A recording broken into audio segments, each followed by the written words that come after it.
അങ്ങനെ ഇപ്പോൾ സേബർ ട്യൂത്തിൻ്റെ കയ്യിൽ അകപ്പെടാതിരിക്കുവാനായി വോൾവറിൻ്റെ ശരീരത്തിലുള്ള സ്പൈഡർമാൻ ജീവൻ കൊണ്ടും പിന്നെ ആ ഫോൺ കൊണ്ടും ആ മുറിയിലൂടെ അങ്ങോട്ടും ഇങ്ങോട്ടും ഓടിക്കൊണ്ടിരിക്കുകയാണ്. ഇപ്പോൾ വോൾവറിൻ തന്നോട് ഫൈറ്റ് ചെയ്യാതെ ഓടിക്കൊണ്ടിരിക്കുന്നത് കണ്ട് സേബർ ട്യൂത്ത് ആകെ അത്ഭുതപ്പെടുകയാണ്. ഇങ്ങനെ ഓടിക്കളിക്കാതെ തന്നോട് ഫൈറ്റ് ചെയ്യുവാൻ സേബർ ട്യൂത്ത് വോൾവറിനെ വെല്ലുവിളിക്കുകയാണ്. ശരിക്കും വോൾവറിൻ്റെ ശരീരത്തിൽ സ്പൈഡർമാനാണ് ഇപ്പോൾ ഉള്ളതെന്ന കാര്യം സേബർ ട്യൂത്തിന് അറിയില്ലല്ലോ.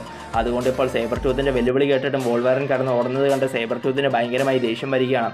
മാത്രമല്ല ഓടുന്നതിനിടയിൽ താനൊരു സത്യം നിന്നോട് പറയാമെന്നും അതെന്താണെന്ന് വെച്ചാൽ നിന്റെ ശത്രുവായ വോൾവറിൻ താനല്ല എന്നും ശരിക്കുമുള്ള വോൾവറിൻ മറ്റൊരിടത്താണ് ഉള്ളതെന്നും അതുകൊണ്ട് തന്നെ ഉപദ്രവിക്കരുതെന്ന് സ്പൈഡർമാൻ സേബർ ട്യൂത്തിനോട് പറയുന്നുണ്ടെങ്കിലും സേബർ ട്യൂത്ത് അതൊന്നും വിശ്വസിക്കുന്നില്ല. വോൾവറിന് കാര്യമായി പുള്ളിക്കാരൻ്റെ തലയ്ക്ക് എന്തോ സംഭവിച്ചിട്ടുണ്ടെന്നാണ് സേബർ ട്യൂത്ത് വിചാരിക്കുന്നത്.